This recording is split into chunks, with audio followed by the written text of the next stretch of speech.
What I love about it at Wayfair is that we approach these topics, brand, marketing, creative, but from a very analytical point of view.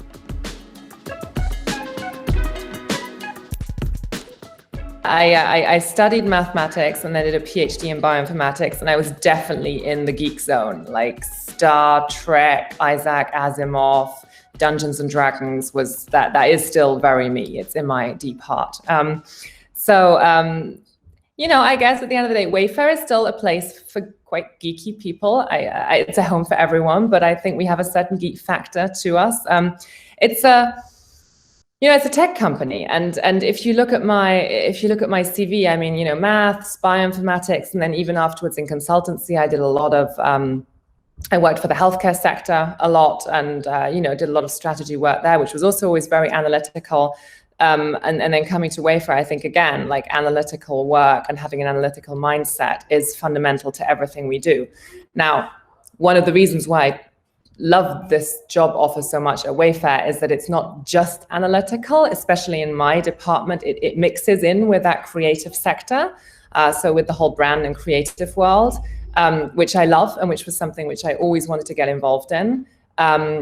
And what I love about it at Wayfair is that we approach these topics, brand, marketing, creative, but from a very analytical point of view. So even deciding like what image should we put in an email to speak to our customers about sofas, that is highly analytically driven, how that image is optimized. So everything we do is data driven. And that's why even with a bioinformatics PhD, I feel very comfortable at Wayfair.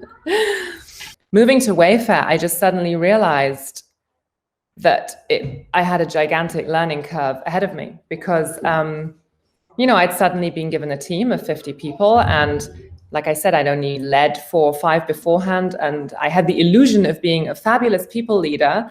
And then I realized I actually hadn't led anyone really, because leading a project team of 4 to 5 people is a very, very different thing than even leading 4 to 5 people in an actual reporting relationship. You hire people, you develop people, you potentially have to let people go if things don't work out. Like it's a very different way of leadership.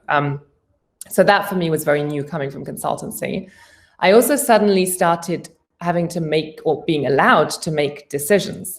I mean, in consultancy, all I did beforehand, I drew slides and I made recommendations, and they were good recommendations and they were thought through. But here I actually had to then implement my recommendations and take bets on things which, I perhaps didn't have the data on. So I actually had to, own my own business. And that was scary and fascinating at the same time.